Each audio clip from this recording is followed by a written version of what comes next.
Bonjour à tous les amis, on se retrouve pour le premier quintet de la semaine direction l'hippodrome de la Prairie à Caen. On va retrouver cette fois-ci les résultats de la journée de jeudi. Alors on commence du côté du quintet, on n'est que premier et cinquième dans la sélection au Val d'Or. Ensuite on a le pic 5 du côté de Caen en 6 chevaux, il fait 80 et quelques euros, donc ça c'est bien. Et le course-parcours de Laval a été plutôt bon par rapport à celui de la veille. On fait un 3 sur 4 du côté des objectifs et le report du jour qui passe, donc ça c'est bien.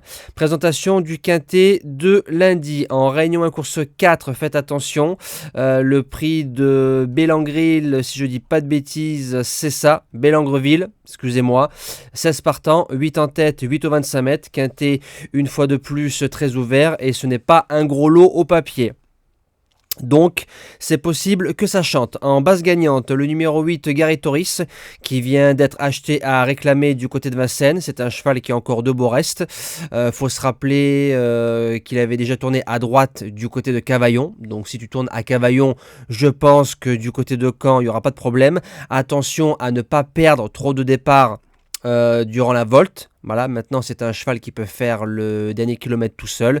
Déféré devant et Johan, the spécialiste de la piste. J'en fais mon gagnant. La deuxième base, le numéro 5, Fabuleux Deschal, qui vient de refaire une valeur du côté de Vincennes, troisième bien couru. C'est un cheval qui part en tête, qui aime dominer, donc je pense que ça va être devant méchant. Pour son retour à droite, Raffin qui est dessus. Au papier, il ne doit pas sortir des 3.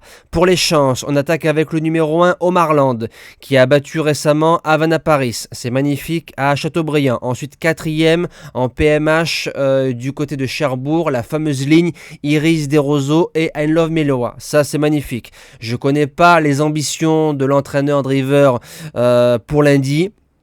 Mais même côté corde, tu le préserves. Dans la ligne droite, il ne se laisse pas faire. En quatrième position, le numéro 14, Forever GL. 2 sur 2 sur la piste, donc 100% de réussite, 2 fois deuxième. Une fois, il a rendu les mètres, donc ça c'est magnifique. Ses lignes de Vincennes parlent pour lui. Il est compétitif pour les places. En cinquième position, le numéro 7, Hardy Deslandes, n'était pas battu avant sa faute dans le quintet du 4 mars à Caen, donc le fameux quintet de Iris des Roseaux.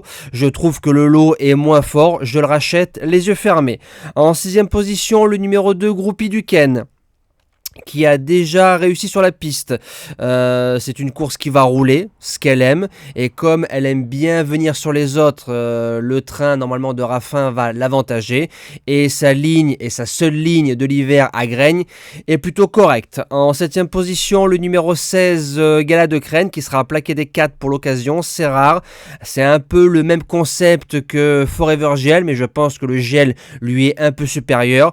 Il fait les 2 cordes avec une bonne course, c'est un cheval qui ambitionnera le meilleur chèque possible. Et je termine avec le numéro 3, je pense que tout le monde va le rayer, je vais quand même le garder pour un lot, gagnant de Briqueville, c'est une mine, il saute. On ne sait jamais quand il va trotter, voilà. Mais dans un bon jour, en partant en tête et sage, c'est un trotteur qui peut quand même prétendre à finir 3, 4, 5 de cette épreuve. Ce sera une question de sagesse lundi au départ de ce quintet.